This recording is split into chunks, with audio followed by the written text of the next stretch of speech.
آ رہے تھے کہ ان سے پاور آف اٹارنی جو ہیں وکالت نامے وہ سائن کروانے تھے، لیکن ہمیں اجازت نہیں دی گئی۔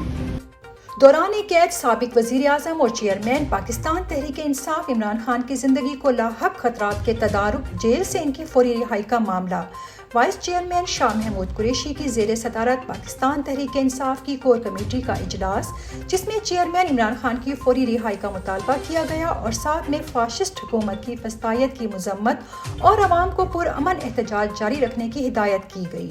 تم مائنس کرو گے ہم ضرب دیں گے، انصاف کا قتل ہونے کے باوجود ہو گئی تحریک انصاف کی جیت۔ پشاور تحصیل متھرا اور حویلیہ کے الیکشن میں عوام کے لیڈر کو غیر قانونی طور پر گرفتار کرنے پر عوام کا کرارا جواب۔ وہ سیٹ جس پر تحریک انصاف پچھلے الیکشن میں چوتھے نمبر پر تھی، آج اس کی لیڈ کے آس پاس بھی کوئی جماعت نظر نہیں آ رہی۔ آج عوام کے جوش و خروش سے ثابت ہو گیا ہے کہ پولنگ ڈے پر صرف بلے کا نشان چلے گا۔ پی ٹی ایم کی تمام جماعتوں کے پولنگ بوتھ مکمل ویران۔ مختلف شہروں میں احتجاج کے بعد گرفتاریاں، چھاپے، دفعہ 144 نافذ۔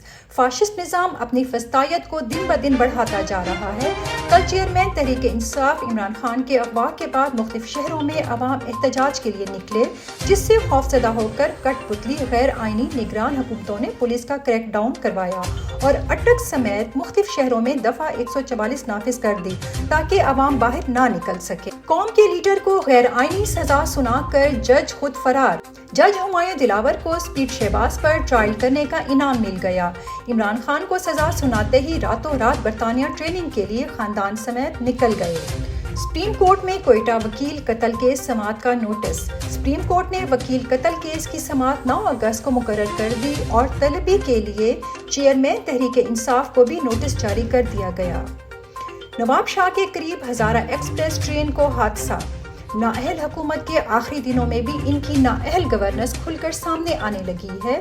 لوہے کے چنے خواجہ سعد رفیق کی وزارت نے 1.5 سال میں ٹرین حادثوں کا نیا ریکارڈ قائم کیا ہے۔ آج بھی حادثے سے 25 افراد جاں بحق، 60 سے زائد زخمی ہوئے۔ سرہاری ریلوے اسٹیشن کے قریب کراچی سے حویلیاں جانے والی ہزارہ ایکسپریس کی 10 بوگیاں پٹڑی سے اتر گئیں۔ آٹے کی فی کلو قیمت میں مزید 15 روپے کا اضافہ ہو گیا۔ وہ شہباز شریف جس نے اپنے کپڑے بیچ کر عوام کو سستا آٹا دینا تھا، اس نے عوام پر آٹے کی قیمت کا اتنا بوجھ بڑھا دیا ہے کہ غریب عوام آٹا خریدنے سے بھی عاجز آتی جا رہی ہے۔ حکومتی نااہلی نے عوام کو سادہ روٹی سے بھی محروم کر دیا ہے۔ ملک سے نکلو جان بچاؤ، نوجوانوں کی بڑی تعداد ملک چھوڑ کر جا رہی ہے۔